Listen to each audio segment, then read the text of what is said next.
ఓం శ్రీ మాత్రే నమ. ఓం గురుభ్యో నమ. మరి వెంకటకోటి యోగిందుల వారి శిష్య పరంపరంగా ఈ గ్రామంలో అనేక మంది మరి వారి పాదాలను తాకినటువంటి వారు. ముఖ్యంగా మరి ఈరోజు కార్యక్రమం రామయ్య నాయన గారి కార్యక్రమం. వారు కూడా మరి గురుదేవులు శివైక్యం చెందిన తర్వాత వారు వెళ్ళిపోవటం, గురు శిష్యులుగా అక్కడ ఆ లోకంలో వాళ్ళు కలుసుకోవటం, అది కూడా వారి యొక్క పూర్వజన్మ సుకృతాలు అనేది ఖచ్చితంగా ఇది ఉండబట్టే ఇది మూడో ఆరాధన కాబట్టి వారి కుమారులు శివయ్య వారి దంపతులుకి గురుదేవులు అనుగ్రహం ఖచ్చితంగా కలుగుతుంది. ఎందుకంటే వారు ఎంతవరకు జ్ఞానం తెలిసినా ఈ ప్రపంచంలో జ్ఞానవంతులు 5% కూడా ఉండరు. ఎందుకంటే జ్ఞానం పొందడం కోసం వారి జీవితాన్ని అడవుల్లోకి వెళ్ళి అనేక విధాలుగా వారి జీవితం దారబోస్తేనే ఆ జ్ఞాన విధానాన్ని పొందగలరు. అంటే అది కూడా మన జన్మ పరంపరగా ఉంటేనే అది వస్తుందనేది ఖచ్చితంగా. భక్తి వైపు అందరూ ఉండొచ్చు. కలియుగం భగవంతుణ్ణి ఆరాధించాలి, ఖచ్చితంగా గురుసేవ చేయాలి.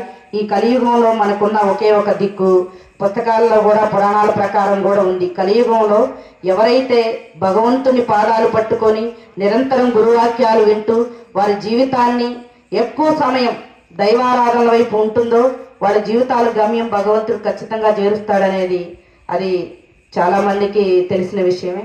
పుణ్యాత్మ స్వరూపులారా, ఇంతమంది పెద్దల మధ్య మేము మరి ఈ గ్రామానికి రావటం, పిన్నెల్లి గ్రామానికి మాకు చాలా దగ్గర సంబంధం ఉంది. ఒక తండ్రి కూతుళ్ళు, ఒక తండ్రి కొడుకు, ఒక గురు శిష్యుల బంధం ఈ గ్రామంతో మాకు ఉంది.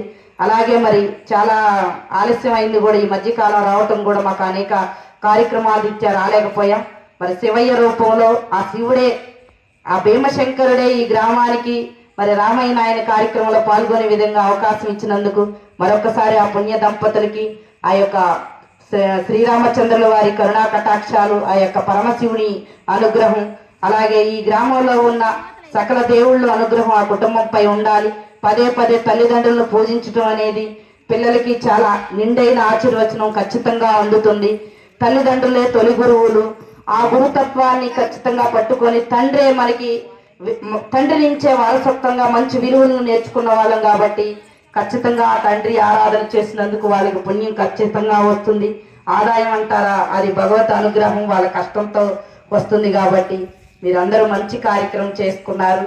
మీ అందరితో కలవటం కూడా, అందరినీ ఇలా చూడటం, మీ అందరినీ చూడటం చాలా నిండైన ఆనందంగా ఉంది. మాకు మాటలు కూడా ఏదో చెప్పాలని, నిజంగా స్వామివారు కూడా చాలా మంచి ప్రవచనం అందించాలనుకున్నారు. మిమ్మల్ని అందరినీ చూసేటప్పటికి వారికి కూడా పైన చిన్న చిన్న విషయాలే వచ్చినాయి. ఇంకా లోతైన విధానాల్లోకి వారు ఈరోజు రాలేదు.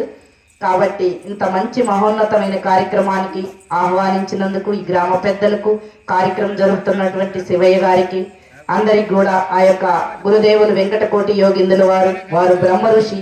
వారి గురించి మీకు చెప్పే అవసరం లేదు, ప్రతి ఒక్కరికి తెలుసు. ఎప్పటికి కూడా దేదీప్యమానంగా శివయ్య గురించి మొన్న వింటే ఆశ్రమంలోకి వెళ్ళి సేవ చేయటం, తోచింది అందరు ఇచ్చింది కానీ తనకు తోచింది కానీ తీసుకెళ్లి ఆశ్రమానికి ఇవ్వటం అని తెలిసింది. చాలా మహోన్నతైన భాగ్యం. అలా స్వామివారు 25 సంవత్సరాలు గురుసేవ చేసే ఈరోజు మీ ముందు కూర్చున్నారు. ఊరికే వచ్చిన భాగ్యం కాదు అది. గురుదేవులు శివైక్యం చెందిన దగ్గర నుంచి వారు ఈ విధానంపై గురుతత్వం పూర్తిగా తీసుకొని ఎంతో కొంత మనకు తెలిసింది ఈ మానవ జీవితంలో ప్రజలకు అందించాలి. సరే, ఎంతవరకు మన విధానం వైపు మార్పు చెందుతారా లేదా అనేది కాదు, ముందు మనం సంతృప్తిగా ఉంటాం, మన చుట్టుపక్కల వాతావరణం బాగుంటుంది అనేదే వారి కార్యదీక్షగా తీసుకున్నారు. ఆ కార్యదీక్షలోనే అనేక గ్రామాలు, పల్నాడు ప్రాంతంలో మేము తిరగటం జరుగుతుంది. ఎంతో మంచి ఆదరణ. నేను నిజంగా వారి వెంట వెళ్తున్నప్పుడు ఇంత మంచి ఆదరణ వస్తుందా అని నాకు సందేహం కలిగింది.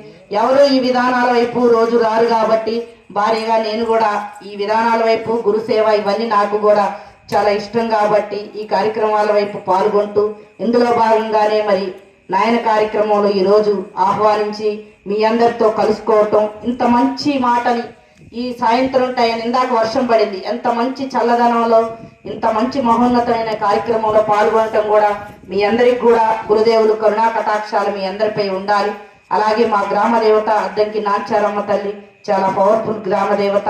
అమ్మవారి ఆశీస్సులు మీ అందరికీ ఖచ్చితంగా ప్రతి ఒక్కరికి పేరు పేరున కలగాలని అమ్మవారిని నేను మనస్ఫూర్తిగా నిండైన మనసుతో వేడుకుంటూ సెలవు తీసుకుంటున్నాను. ఓం నమ శివాయ. ఓం శ్రీ మాత్రే నమః.